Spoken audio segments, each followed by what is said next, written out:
Oke, Aini. Jadi apa nih yang bisa kita diskusikan hari ini? Kamu ada pertanyaan apa? Pak, sebelumnya terima kasih atas kesempatannya yang telah diberikan.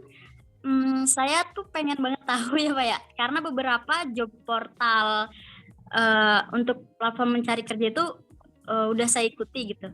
Nah, menurut Bapak nih yang paling apa ya, kemungkinan besar yang paling banyak job portal yang digunakan sama para HR itu apa sih Pak? Yang mana sih gitu? Oke. Nih aku jawab dulu ya. Ini aku nggak lagi promosi, Boleh. aku nggak lagi di endorse. Menurutku pribadi, ya, job portal kan pasti kliennya perusahaan ya gitu. Nah, job portal yang paling banyak kliennya itu adalah Jobstreet sampai detik ini untuk Indonesia. Jobstreet itu punya 300.000 plus klien perusahaan yang masang loker di situ. Dengan loker ya ribuan tentunya gitu. Ini aku nggak lagi di Indonesia, ya tahu-tahu Jobstreet tolong dikoreksi ya kalau saya salah gitu. Sampai akhir tahun ini tuh sekitar 300.000 perusahaan, 300.000 plus gitu ya. Katakanlah sehari cuma 1% aja. 300.000, 10%-nya 30.000. 1%-nya 3.000. Mungkin ada 3.000 loker yang tersebar seluruh Indonesia.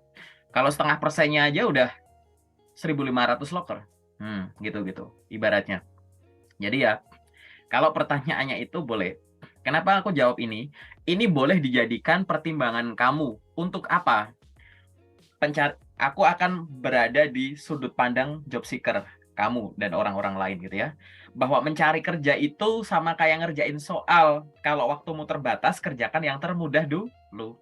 Yang efektif dan Dulu. efisien dulu. Gitu. Itu boleh. Artinya, berarti aku cari loker di Jobstreet dulu boleh dong? Boleh. Aku nyari loker di Jobstreet doang boleh dong? Enggak. Aku ulang ya. Nyari loker di Jobstreet dulu boleh nggak? Boleh. Nyari Boleh. loker di Jobstreet doang nggak boleh. Nggak Oke? boleh. Gitu. Oke. Kenapa kok nyari loker di Jobstreet dulu boleh? Karena hanya dengan membuka satu job portal, pilihannya banyak. Gitu. Dengan pilihannya banyak itu, kemungkinan loker yang kamu pengen bisa ditemukan di satu tempat lebih tinggi. Yang nomor dua, mungkin ada yang nggak kamu pikirin, yang belum kepikiran. Begitu ngelihat ternyata kamu juga pengen. Gitu. Ya kan? Kamu dari rumah udah mikir, aku pengen beli buah melon. Gitu kan. Kamu beli ke minimarket, terserah minimarket warna merah, warna biru, terserah. Sama aku beli ke pasar buah.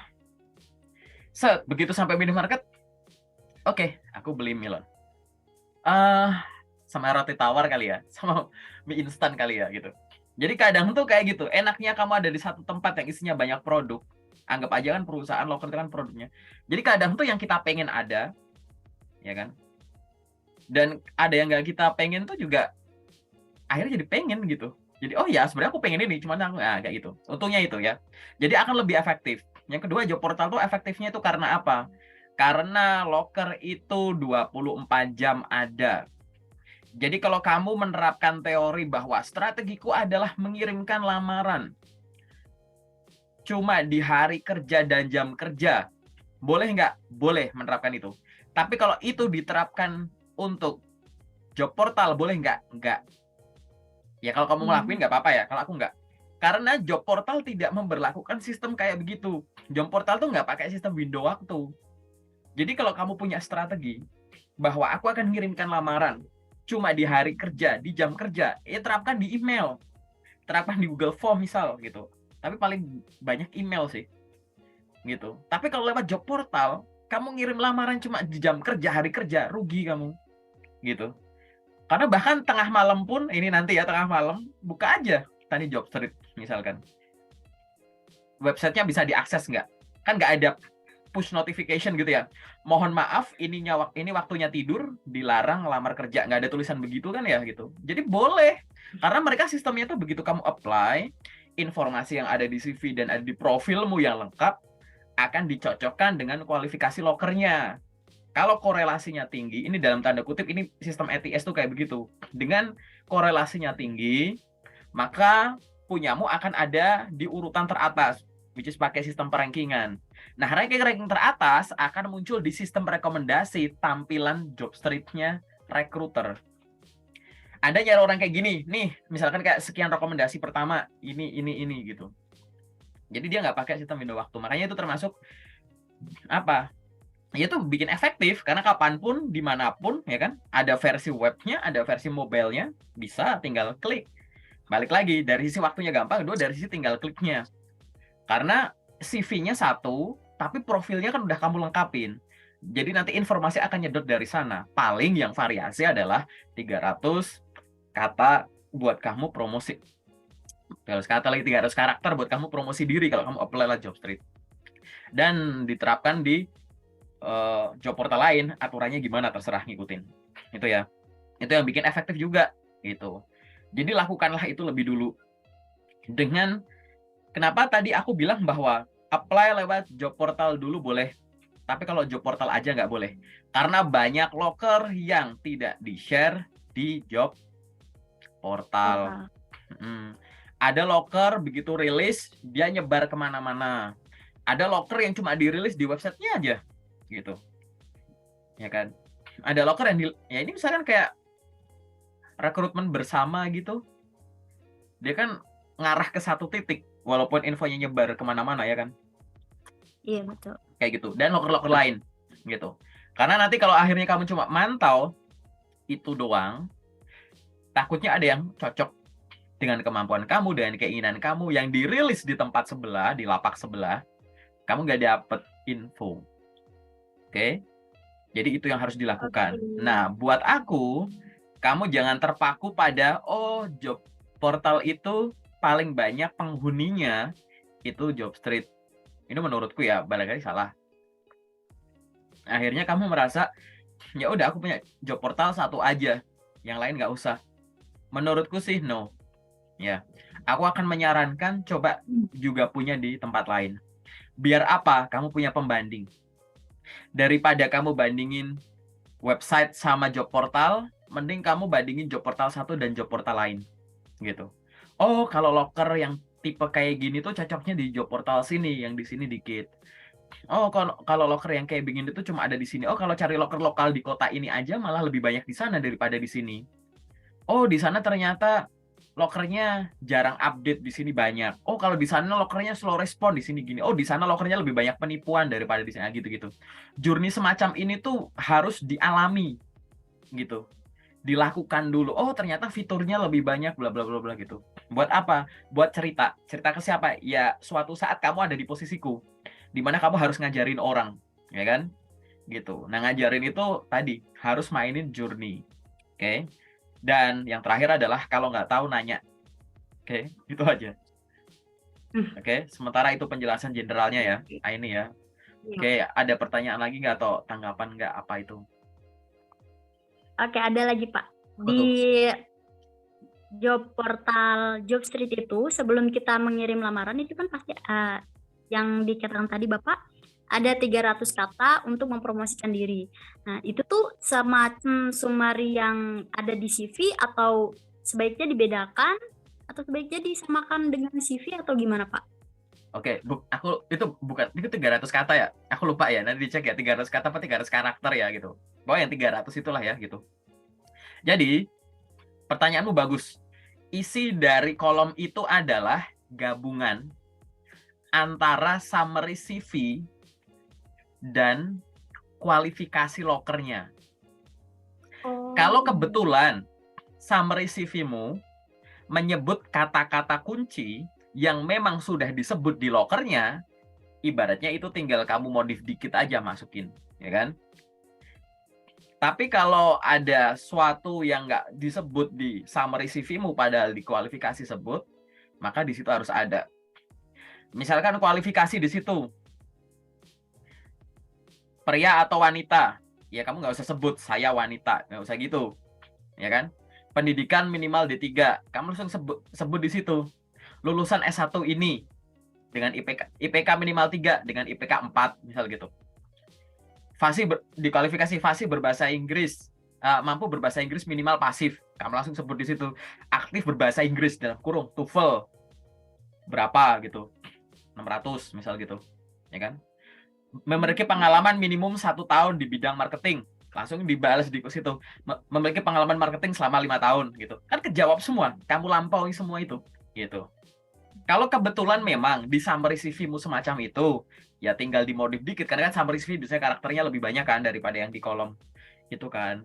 Jadi biar masuk. Nah, pertanyaanku adalah apakah summary CV mudah benar gitu. Summary CV itu harus bisa menjawab 3 pertanyaan. Kamu itu siapa? Kamu sudah melalui apa? Sekarang kamu bisa apa? Kamu itu siapa? Bisa dijawab dengan total dari pengalaman pendidikan dan pengalaman kerja yang dimiliki. Misal kamu fresh grade, tinggal sampaikan, saya adalah lulusan S1 ini dengan IPK sekian, gitu boleh. Kalau punya pengalaman kerja, tulis aja, saya lulusan S1 ini universitas sekian dengan IPK sekian dengan total pengalaman kerja selama sekian tahun gitu. Itu kamu itu siapa? Yang kedua, kamu tuh sudah melalui apa? Sedikit dijabarkan gitu. Saya pernah menjadi ini di sini, ini di sini, ini di sini, atau saya pernah menjadi ini. Selain itu saya telah memiliki prestasi berupa ini gitu. Jadi kamu sudah melalui apa tuh gambaran umum terkait dengan pengalaman kerja, sertifikasi, pelatihan, kursus, organisasi, kalau bagi yang fresh grade ya, disesuaikan gitu. Dan prestasi-prestasinya. Dan yang ketiga, tadi kan aku bilang kamu itu siapa, kamu sudah melalui apa, dan ketiga kamu bisa apa. Kamu bisa apa tuh fokus sama skill. Skill itu apa yang kamu pahami, apa yang kamu bisa gitu. Bahasa apa yang kamu kuasai gitu. Gitu. Nanti lihat di playlist YouTube-ku ya, aku udah jabarin satu-satu di situ. Kalau memang CV-mu udah semacam itu, berarti udah benar. Nah, tinggal sekarang hal-hal tadi kan mengandung kata kunci. Nah, kata kunci ini match gak dengan kata kunci lokernya? Gitu. Oke. Jadi nanti tinggal disesuaikan.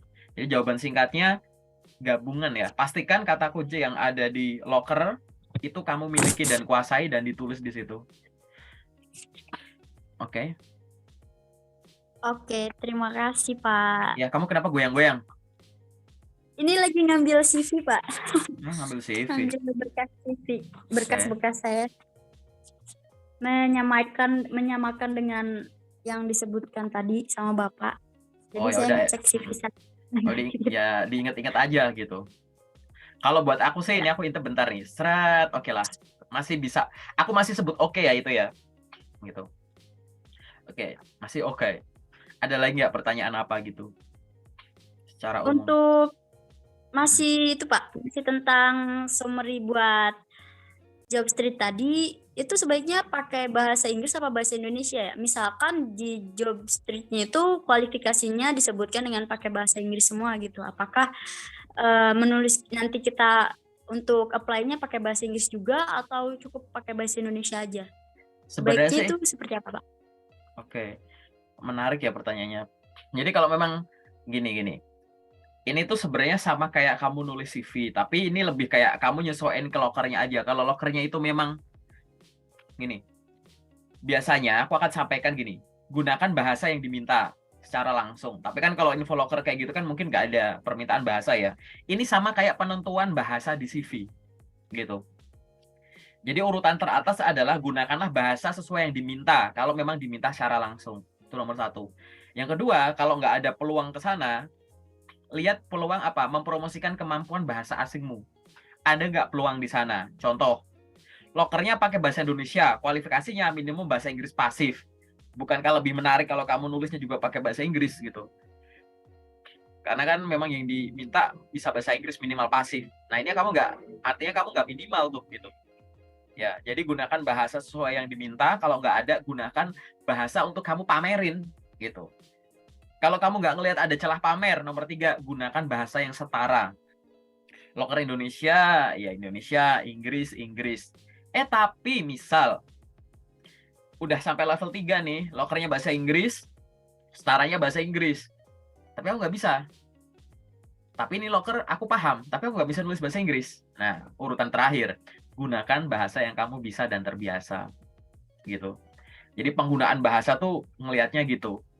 Lihat diminta secara langsung nggak. Lihat ada potensi promosi diri atau pamer nggak ada. Gunakan bahasa yang setara, mampu nggak mampu, ya udah pakai bahasa yang kamu bisa gitu. Ini sama kayak kamu nanya kalau CV bahasanya apa gitu. Kalau ada orang yang jawab, ya gunakan bahasa yang kamu bisa ya, dan terbiasa. Itu artinya kamu di antara 4 ini kamu direkomendasikan udah lari ke nomor 4 aja gitu. Kalau aku nggak bakal kayak gitu. Nomor 1, 2, 3 kalau bisa diupayakan ya kenapa enggak? Kenapa? Biar kamu itu sadar kamu bukan kandidat tunggal. Pergerakan kecilmu itu akan dibandingkan dengan orang lain gitu. Oke? Gitu. Kalau Oke, mau Pak. samain bahasa boleh gitu. Oke, apalagi yang pengen kamu Untuk tanyakan? job street ini cukup dipahami ya, Pak. Kita beralih ke lamaran kerja yang melalui email, Pak. Ini tuh masih simpang siur. Katanya ada yang nggak boleh mencantumkan berkas-berkas pendukung penting seperti ijazah dan lain-lainnya, cukup dengan CV aja. Tapi ada beberapa yang merekomendasikan untuk mengirim CV lengkap beserta beserta berkas-berkas pendukung lainnya. Itu tuh sebaiknya seperti apa ya, Pak? Oke, menarik nih. Jadi gini, mengirimkan lamaran via email ya, gitu kan? Iya, betul. Mengirimkan lamaran via email pro dan kontra. Aku sampaikan gini, yang ini pasti harusnya ini sepakat ya, bahwa ya walaupun nggak ada pernyataannya langsung, belum baca, bahwa dokumen yang sifatnya pribadi nggak perlu dikirim di awal. Karena kamu nggak bakal dipertimbangkan, untuk pertimbangan awal tuh bukan untuk itu gitu. Gitu ya. Secara umum ya, gitu. Kecuali memang diminta secara langsung. Di awal memang diminta secara langsung. Tapi kalau di awal nggak diminta langsung, cuma silahkan CV dan dokumen lainnya ke sini, silahkan kirimkan lamaran beserta berkas lengkap ke sini. Kan dia nggak nyebut. Maka dokumen pribadi kayak KTP, KK, NPWP, SKCK, vaksin, kartu kuning, gitu-gitu, itu nggak usah, gitu. Karena yang dipertimbangkan itu apa? Ya jelas lamaran, atau cover letter, CV, atau resume, ya kan? Terus portofoliomu, kalau punya, ijazah transkrip, gitu. Sertifikat-sertifikat. Terserah nanti polanya gimana. Kalau mau ideal ya, kalau ini saranku ya, ada beberapa versi. Misalkan lamaran, CV, pokoknya lamaran nanti disetarain dengan cover letter ya. Gitu. Lamaran, CV sama resume disetarain, anggap aja setara gitu ya. Ini atau ini atau ini gitu. Lamaran, CV, portofolio. Itu paling kuat tuh kalau menurutku ya, gitu. Terus bisa juga lamaran, CV, ijazah, transkrip, sertifikat. Lamaran, CV, sertifikat gitu. Ijazah, transkrip, sertifikat, lamaran CV, sertifikat, lamaran CV, ijazah, transkrip, sertifikat, boleh gitu-gitu aja. Tapi yang pribadi-pribadi nggak usah gitu. Terlepas ya, ini satu untuk keamanan data, yang kedua tuh dokumen-dokumen pribadi tuh sebagai itu tuh lebih kayak ke sebagai pembuktian aja gitu. Maksudnya kayak oh ini valid, oh ini lulusan, bahkan kayak oh ini warga situ, oh ini gini, oh dia berkelaukan B, oh dia udah vaksin gitu-gitu. Kecuali memang di lokernya, iya, untuk loker-loker yang disebut langsung ikuti. Biasanya kalau loker-loker yang disebut langsung tuh paling gampang kalau kamu akses lewat website. Jadi masuk suatu website, kadang kamu bikin akun dulu tuh, kan kelengkapin macam-macam tuh. Itu kamu belum apply loh, ya kan? Kamu kadang cuma bikin akun di website tersebut. Kadang tuh kamu masukin nick KTP, kadang kamu masukin, nah kayak gitu. Gitu, itu nggak masalah gitu. Tapi kalau loker-loker yang kamu follow up lewat email, di mana yang diminta itu tadi nggak menyebut dokumen pribadi secara langsung gitu, maka cukup yang tadi aku bilang, skenario-nya gimana terserah. Nanti aku di sesi detail aku liatin, karena kamu kan nyiapin dokumen banyak kan gitu. Nah itu, ini versiku berdasarkan sharing sama banyak teman dan pengalaman sejauh ini ya, kayak gitu. Bahwa dokumen pribadi itu ntar dulu gitu. Aku nggak bilang bahwa kalau minta dokumen pribadi pertama itu pasti palsu ya gitu, enggak. Cuman takutnya kalau disalahgunakan di tangan yang salah gitu. Karena kalau dengan mengirimkan dokumen secara komplit yang diartikan termasuk data pribadi, dia nggak bisa berdiri sendiri tuh. Kamu juga harus punya kemampuan ngefilter locker. Kalau kamu udah punya kemampuan ngefilter locker dengan baik, ini nggak masalah. Gitu. Oke. Itu sih. Oke, makasih Pak atas jawabannya. Oke. Boleh tanya lagi ya? Boleh. Bebas. Kan aku udah bilang sampai jam 2 pagi boleh. Oke. Untuk di LinkedIn, Pak. Di Oke, LinkedIn gimana tuh? itu biasanya ada loker yang meminta kita untuk mengirimkan via email, ada yang via DM. Nah, untuk mengirimkan yang via DM nih, Pak, terkadang saya mengalami typo atau salah ketik gitu. Nah, terus saya cabut lagi itu pesannya gitu. Terus cara mengklaim bahwa di situ ada salah penulisan gitu. Apakah tindakan saya tersebut baik apa enggak ya, Pak? Terus tanggapan HR terhadap perlakuan saya tersebut itu gimana ya, Pak? Kira-kira? Bentar, typonya itu diisi dokumen yang kamu kirim atau di chat pengantarnya?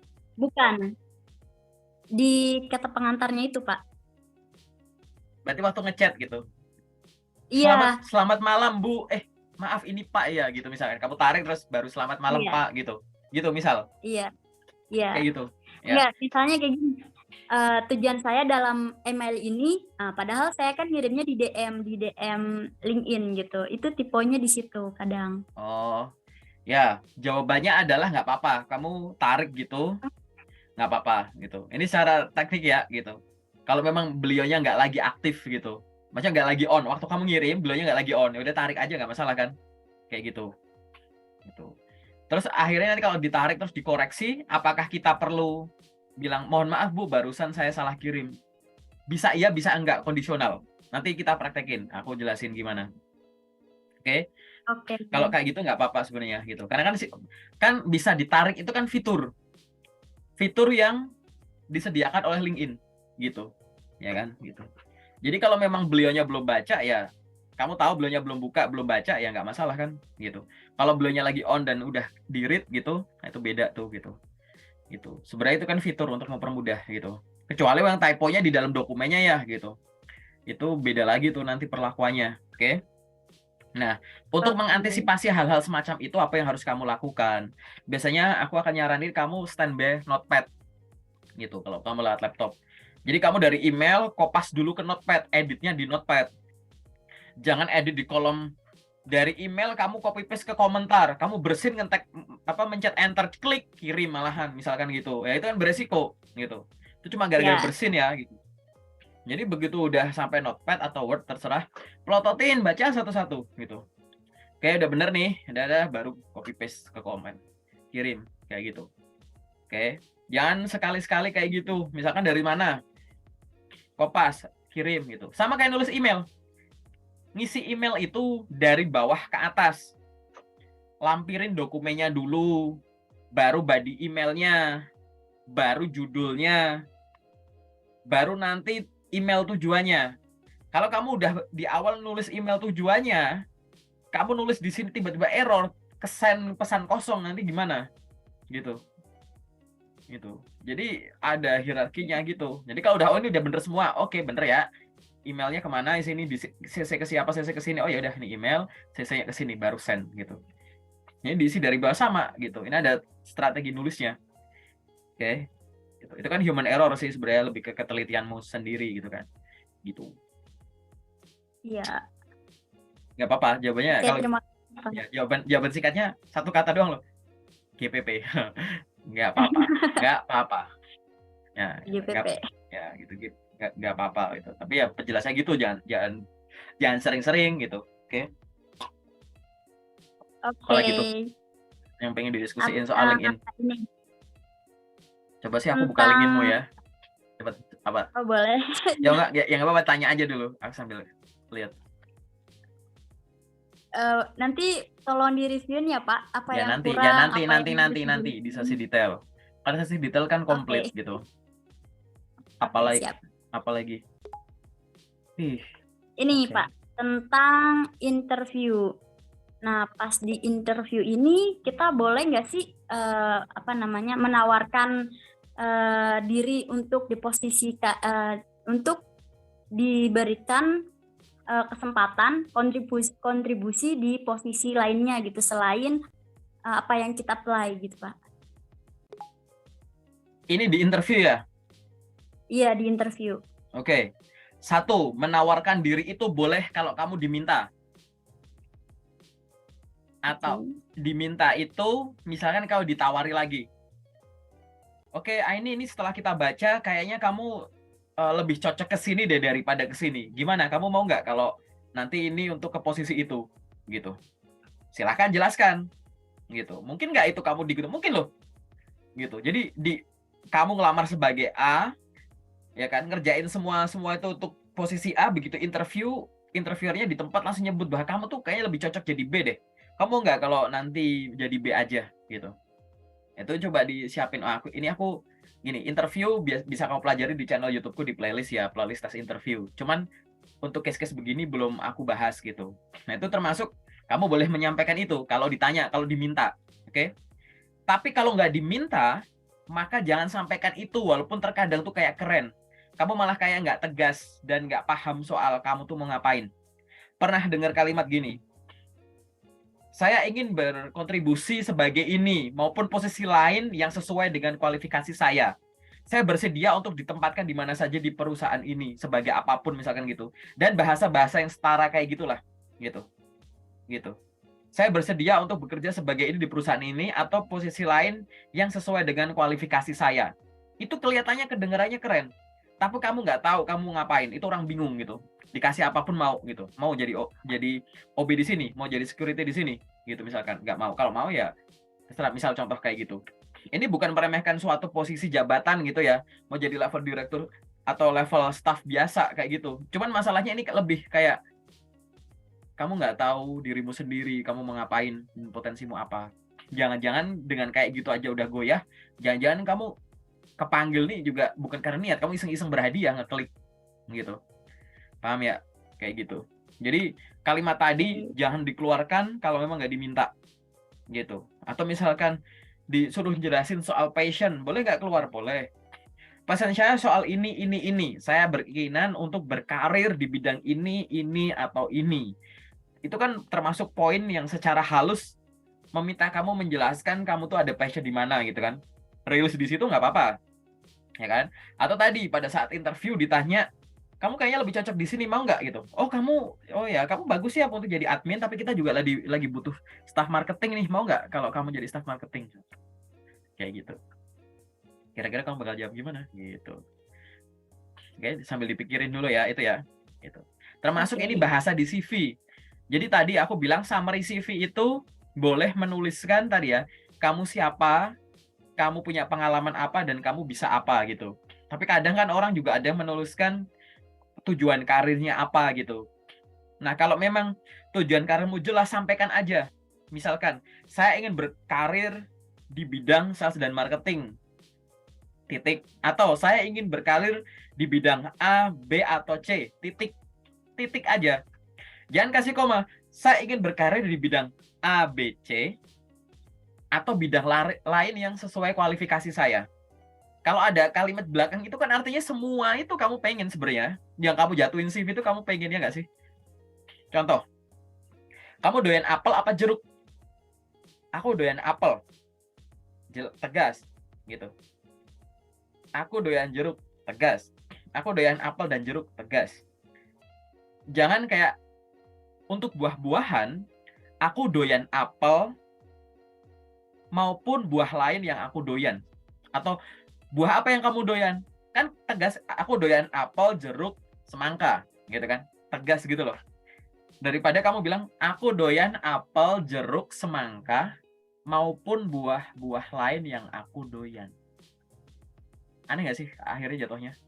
Ngapain kamu di koma-koma di depan akhirnya, kalau akhirnya maupun semua yang sesuai kualifikasi gitu. Ya berarti semuanya kamu mau dong. Gitu. Dalam tanda kutip semua itu yang kamu jatuhin CV itu gitu loh, ya kan? Nanti itu malah akan menunjukkan ketidaktegasan dan kamu bingung mau ngapain itu. Gitu ya. Ini aku pakai sudut pandang user. Aku bukan HR. Oke? Gitu. Jadi kayak gitu. Jadi nanti dicek lagi. Coba nanti kita bahas bareng, oke? Apalagi nih? Oke. LinkedIn boleh. Lihat LinkedIn-mu. Jika HR atau user itu menawarkan kamu mau internship dulu atau kontrak dulu, misalnya seperti itu. Nah, sedangkan saya merasa bahwa skill saya yang saya miliki untuk posisi yang ditawarkan itu masih dasar gitu. Nah, sebaiknya saya memilih langsung kontrak atau internship dulu ya, Pak? Jawabanku, kalau memang ada dua pilihan yang sama untuk posisi sama, mending langsung kontrak ngapain? Kenapa nggak? Why not? Kenapa internship? Bener nggak? Emang kalau pengalamanmu masih dikit di kontrak, kamu nggak diajarin gitu, kamu langsung dilepas, kan nggak gitu. Kecuali pilihannya, kita ada kontrak sebagai resepsionis dan ada internship sebagai staff admin. Kamu mau yang mana? Gitu. Itu kamu harusnya rada goyang tuh. Tapi kalau kita lagi butuh staff admin kontrak maupun internship kontrak, kamu mau yang mana gitu. Kalau aku sih akan kayak gini, sama kayak kamu, kita lagi butuh nih seorang sekretaris, kamu mau yang kontrak apa pegawai tetap? Gitu-gituin. Oke. Ya nggak sih? Gitu. Bener nggak? Ya, Gitu. Kalau posisinya benar. satu, yang satu internship, yang satu kontrak, why not? Kenapa ngambil kontrak? Kecuali tadi posisinya beda gitu loh. Gitu. Oh iya. Aku jadi sekretaris internship atau admin kontrak setahun atau 6 bulan gitu. Nah, itu mikir dulu boleh tuh. Gitu. Iya, Gitu sih. iya, iya. Bener gak? Ini jawaban Iya. aneh loh ya, bisa aja salah gitu. Coba deh dipikirin dulu. Kita diskusi. Bener gak? Gitu. Iya, Kan benar, Pak. bukankah, kan kalau dari sisi gini, kerjanya sama mungkin, ya kan? Beban kerjanya, tanggung jawabnya, interaksi dengan orangnya. Dan nggak mungkin kan yang namanya kontrak nggak diajarin, dilepas. Yang internship diajarin kayak murid. Kan nggak gitu. Paling di-benefit juga gitu kan. Itu maksudku gitu. Udah langsung tegas aja gitu. Ingat ya, jawaban tegas. Gitu. Oke. Kamu pernah ditanya kayak gitu ya? Satu lagi. Ada interview kayak gitu ya? Ada, Pak. Tapi posisinya sama nggak? Posisinya sama nggak? Sama. Posisinya sama. Cuman untuk proses internship ini prosesnya lebih cepat, tapi kalau untuk kontrak harus melalui beberapa tahapan terlebih dahulu kayak gitu. Ya. Nanti ya di sesi detail aku jelasin kenapa kayak gitu. Oke. Itu jarang sih. Ada, cuman jarang gitu. Untuk satu posisi yang sama ya gitu. Mau intern apa kontrak gitu. Tapi nggak apa-apa, nanti kita bahas di sesi detail. Ada lagi nggak? Ada, Pak, satu Apa lagi tuh? aja ini. Boleh, apa tuh? Pas interview, saya pernah, ini pengalaman pribadi aja, Pak. Pas Nggak interview usah sebut saya perusahaannya ya. Iya, siap. Apa tuh? Pas interview saya diragukan oleh HR Karena karena saya masih fresh graduate dan pengalaman saya cuma 1 bulan seperti itu. Sedangkan kandidat lainnya itu sudah berpengalaman lebih dari 1 bulan. Ada yang 1 tahun, ada yang 7 tahun, ada yang berapa tahun gitu. Nah, cara saya meyakinkan HR bahwa saya juga bisa gitu. Tidak harus berpengalaman aja gitu yang bisa, tapi saya juga yang fresh graduate juga bisa gitu untuk menempati posisi tersebut gitu. Itu seperti apa sih, Pak? Gini, jawaban singkatnya adalah sampaikan jawaban dengan yakin dan meyakinkan. Oke?